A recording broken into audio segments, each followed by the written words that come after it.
Hello and welcome back to the Gaming Dave News Show. We do have quite a lot. A lot has happened this week. Some good, some bad. So without further ado, let's get going, shall we? First off, I want to start off on a pretty heavy topic. It's the topic of the ESL drug scandal. Now, after one of the ESL 1 events, which focused on CSGO, one of the players came out and said the team, I believe it was Cloud9, were taking Adderall. Now, Adderall is a medication used for ADHD and narcolepsy, but some of the effects can include extra alertness and increased concentration, which can in turn affect reaction times, giving players potentially a critical edge. Now, ESL already had a no performance enhancing drugs policy, of course, as you would expect with any kind of sport, be it a normal conventional sport or an esport, which usually some people tend to look down on. All this has prompted ESL to take out measures to implement randomized drugs testing in their next ESL event in Cologne, which I believe is supposed to be next month kind of situation.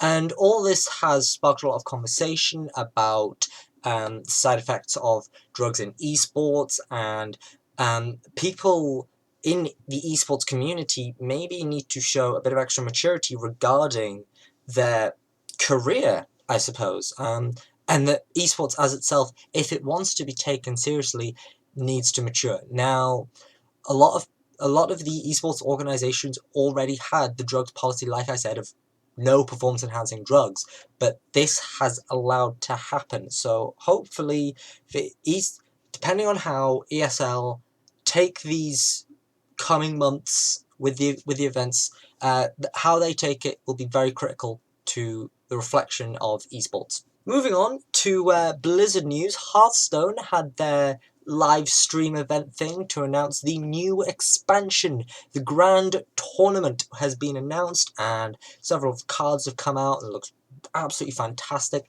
And the whole full patch thing will come out next month. Of course, Blizzard will continue to release information about the cards, and you might see some kind of a card review from me. However, it is a 132 card expansion, similar to that of Goblins vs. Gnomes. I do not know if I will be covering the whole thing, but you never know. We'll see. Rise of the Tomb Raider, the sequel to the reboot, is coming to PC in early 2013. It's set to be coming out for Xbox One and Xbox 360 later this year, but was set to originally be an exclusive. However, those plans have changed, and as well as the PC port, it is also getting a PS4 port in holiday season of next year. After all the drama with Hideo Kojima, Konami, and Metal Gear Solid 5, and cancellations, and legal issues and all that, there is a silver lining. One of the projects that was cancelled was Silent Hills, which was a collaboration between Hideo Kojima and the Pacific Rim director Guillermo del Toro. However, it is said that they are still working together, but on a different project. It hasn't really been said what this project is, but hopefully there will be some kind of unveiling maybe a few years down the line. Ark Survival Evolved, the early access survival game, is getting a permadeath intense tournament mode called Survival of the Fittest. This is said to be a small tournament that's being held with a $20,000 cash prize, and it's set to be set up in a Hunger Games style fashion, but with the whole Ark game built around it, so that probably will include the dinosaurs and all that, and is said to be modelling itself quite a bit off the Hunger Games, so that's pretty cool. Five Nights at Freddy's 4 has been released earlier than anyone anticipated. It was originally said to be released for Halloween this year. Scott Cawthon then turned around and said, actually, it's going to be early August, and then it just kind of dropped on us this week.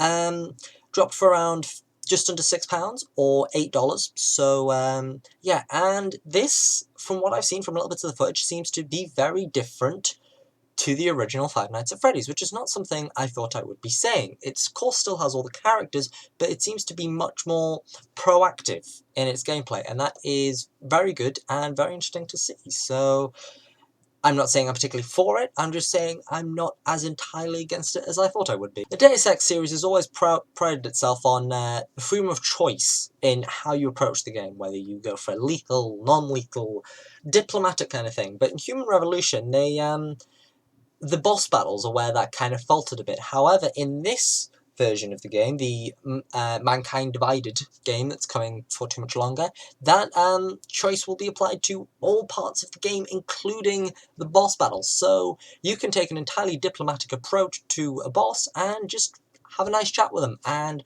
stop said boss. Project Cars has been completely scrapped for the Wii U. What has happened is the racing simulator has said that it just will not be able to be thoroughly supported on the Wii U. This is a shame, but it's actually at the same time not that much of a surprise. Now let's move on to some big news, shall we? Quakecon happened this weekend, and with it came a bunch of announcements and stuff like that, and that's did a great job. And one of the first things they did was they announced the Fallout Anthology. Now it comes in like a case that's in the shape of a nuclear bomb, and inside it has all of the Fallout games except for the console exclusive Brotherhood of Steel, which apparently not that many people cared about. It will of course be for PC because you can't really support the older Fallout games on the newer systems, so yep, that's all for PC. And there's of course a little extra slot for when you inevitably get Fallout 4, and it's said to be retailing for around £40 or something like that. Going on with the Fallout theme, Fallout 4 is said to have companions that you can romance. I'm not sure what my comment is about this. I just thought it's a nice little feature that they've put in. Fallout Shelter, the mobile game that has been on iOS for a little while now, will soon be coming to Android as well, so those of you with an Android phone will not be left out. And going back to another Bethesda game that I think is going to be absolutely fantastic, Doom is said to have a feel of Bruce Lee on a skateboard with a shotgun. I'm sorry, but if that doesn't sound like one of the greatest games to be ever made, I don't know what is. I think that really shows what kind of Doom is sort of meant to be as a fast-paced, shoot anything that moves kind of shooter, but at the same time also just kind of showing the power that you have. So that's really great to see, and I'm really looking forward to that. However, there is one small downside. Doom's campaign is said to have no co-op support. Now, this is obviously a bit of a kick in the teeth, and could hinder the game a little bit, but I think they might be implementing some kind of multiplayer features anyway, so it's a bit annoying, but what are you going to do? So that's me done for this week. Let me know what you thought. Bunch of videos coming soon. I know I said there'd be more Serious Sam Let's Plays. I haven't got those quite up yet, but we're getting there. I'm the Gaming Dave. I'll see you next time.